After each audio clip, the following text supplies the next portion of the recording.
नमस्कार दोस्तों, ओम श्री गणेशाय नमः।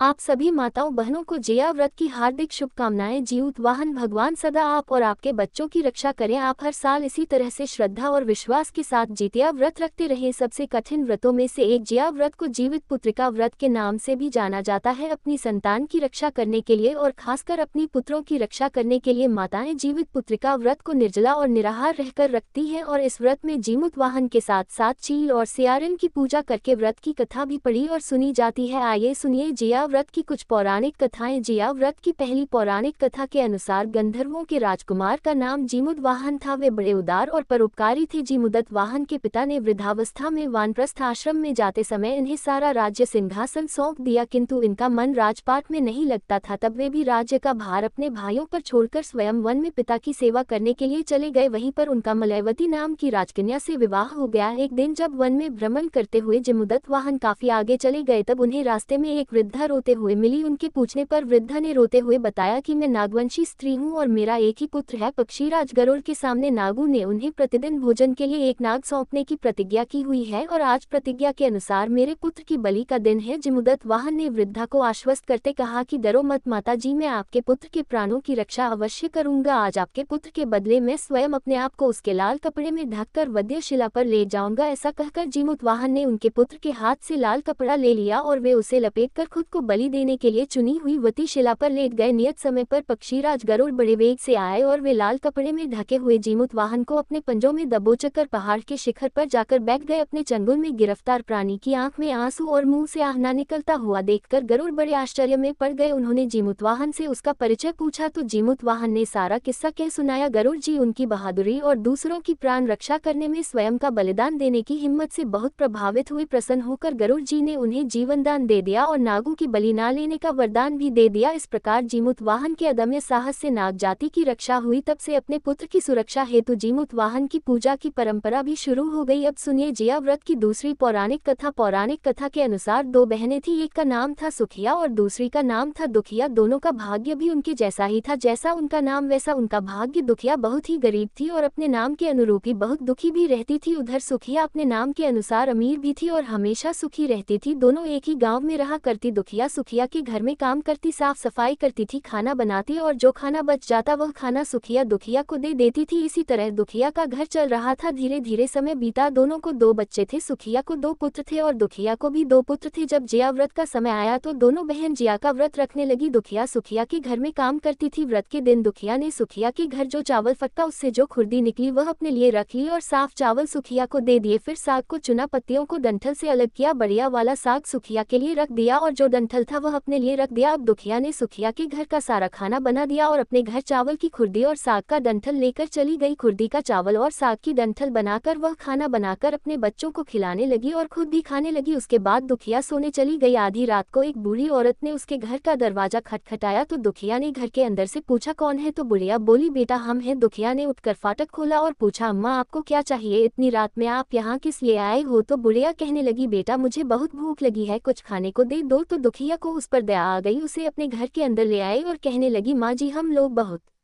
गरीब हैं और आज मैंने तो खुर्दी का चावल और साग का डंठल बनाया है, क्या आप खाएंगी। तो बुढ़िया कहने लगी हाँ हाँ क्यों नहीं खाएंगी, हमें तो बहुत जोर से भूख लगी है, मैं तो वही खा लूंगी, तुम जल्दी से खाना लेकर आओ। दुखिया घर के अंदर जाकर खुर्दी का चावल और साग का डंठ ले आए और बुढ़िया को खाने के लिए दे दिया। बुढ़िया ने खाना खाने के बाद कहा कि मुझे अच्छे से कुछ दिखाई नहीं देता बेटी, अब इतनी रात के अंधेरे में मैं अपने घर कैसे जाऊंगी। तो दुखिया कहने लगी माँ जी कोई बात नहीं, आप यहीं पर सो जाए, सुबह हो जाए तो अपने घर चले जाना। अब तो बूढ़ी दुखिया के घर में ही सो गई। थोड़ी देर के बाद बुढ़िया उठी, फिर कहने लगी बेटा मुझे शौच जाना है, कहाँ जाऊं। तो दुखिया कहने लगी माँ जी घर के भीतर ही एक कोने में चली जाओ, आप उधर कोने में शौच कर लो। तो बुढ़िया ने पूछा बेटा भर भर करे या छर छर करे। दुखिया नींद में थी, कहने लगी माँ जी भर भर कर दो, मैं सुबह साफ कर दूंगी। शौच करने के बाद बुढ़िया ने फिर पूछा बेटा मैं अपने हाथ कहाँ साफ करूँ। तो दुखिया कहने लगी माँ जी आप मेरे सिर में अपने हाथों को साफ कर लीजिए। उधर जब सुबह हुई तो दुखिया को ये सब कुछ एक सपना जैसा लगा। उसे लगा शायद सोते समय मैंने मैंने कोई सपना देखा होगा। उसने ज्यादा कुछ नहीं सोचा और सुबह होते ही नदी में नहाने के लिए चली गई। जब वह नदी में नहाने लगी और उसने अपने बाल धोए तो उसके बालों से होता हुआ जो पानी बहा वो पानी सोने का बन गया। आसपास की सभी महिलाएं जो स्नान कर रही थी ये देखकर हैरान हो गई और कहने लगी, अरे तुम्हारे बालों से तो सोने का पानी गिर रहा है। फिर तो दुखिया को रात की सारी बात याद आ गई। वह दौड़कर अपने घर की ओर भागी, यह सोचकर कि उसका घर तो शौच से गंदा हो गया होगा जो कि रात में बूढ़ी अम्मा ने किया था। पहले तो मुझे उसे साफ करना होगा, फिर मुझे स्नान करना चाहिए। वह भागकर जब अपने घर में गई तो उसने क्या देखा कि घर के हर कोने में ढेर सारा सोना बिखरा हुआ है। ये सब देखकर दुखिया बहुत हैरान और खुश हो गई और सोचने लगी कि जीतमान बाबा अर्थात चिमुतवाहन की कृपा है। ये सब जो माता का रूप धारण करके मेरे घर आए और मुझे इतना भर भर कर आशीर्वाद देकर गए। इस प्रकार दुखिया अमीर हो गई और अब उसने अपनी बहन सुखिया के घर जाकर काम करना भी बंद कर दिया। उधर दुखिया जब अपना व्रत पूरा करती है तो अपने पुत्र से कहने लगी कि जाओ मौसी के घर से तराजू लेकर आओ यह नापने के लिए कि यह कितना सोना होगा। बच्चा बहुत खुशी से सुखिया मौसी के घर गया और तराजू मांगने लगा तो सुखिया ने पूछा कि तराजू में तुम्हें क्या तोलना है। तो बच्चा कहने लगा, मौसी मेरे घर में बहुत सारा सोना है, उसी को तोलने के लिए माँ ने तराजू मंगवाया है। जब सुखिया ने ये सुना तो बच्चे से कहने लगी, खाने के लिए तो तुम्हारे पास कुछ है नहीं और सोना तो क्यों मुझसे झूठ बोलते हो। तो बच्चा कहने लगा, नहीं मैं झूठ नहीं बोल रहा। सुखिया ने सोचा कि जब तराजू मांगा है तब कुछ ना कुछ तो तोलना ही होगा, इसलिए उसने तराजू के पीछे गोंद लगा दिया और सोचा कि जो भी वह नापेगी थोड़ा सा इसमें भी चिपक जाएगा। दुखिया जब तराजू पर सोना तोलने लगी तो सोने के कुछ टुकड़े उस गोंद में चिपक गए। जब बच्चा तराजू लौटाने के लिए वापस आया तो सुखिया ने तराजू को उलट पुलट कर देखा तो उसे तराजू में सोना लगा हुआ मिल गया। सुखिया ने सोचा उसके घर में जरूर कहीं से सोना आया होगा, इसीलिए तो वह कई दिन से काम पर भी नहीं आ रही। चलो चलकर देखा जाए कि आखिरकार दुखिया के पास इतना सोना कहाँ से आया। ये सोचकर सुखिया दुखिया के पास जाकर पूछने लगी कि बहन तुम्हारे पास इतना सोना कहाँ से आया कि तुमने तराजू मंगाया। तो दुखिया ने उस रात की सारी कहानी अपनी बहन को बता दी। दुखिया का मन एकदम सच्चा था इसलिए उसने सब कुछ सच सच बता दिया। सुनकर सुखिया के मन में लालच आ गया कि दुखिया के पास तो अब हमसे भी ज्यादा धन आ गया। अब अगले साल जिया में मैं भी खुर्दी का चावल और साग की डंठल बनाऊंगी। यह सोचकर अगले साल जिया का व्रत दोनों बहनों ने रखा। सुखिया के पास तो हर तरह का सुख था और धन भी था, फिर भी वह जिया के दिन चावल फटक कर साफ चावल फेंक रही थी और खुर्दी अपने पास रख रही थी। साग को तोड़कर पत्तियां उसने फेंक दी, डंठल अपने पास रख ली और उसने वही खाना बनाया। खा पीकर पूजा पाठ करके वह सोने चली गई। फिर आधी रात में उसके घर में भी बुढ़िया आए, दरवाजा खटखटाया। सुखिया आंखें बंद कर उसी का इंतजार कर रही थी। उसने तुरंत दरवाजा खोला और बुढ़िया को अपने घर के अंदर बुला लिया। थोड़ी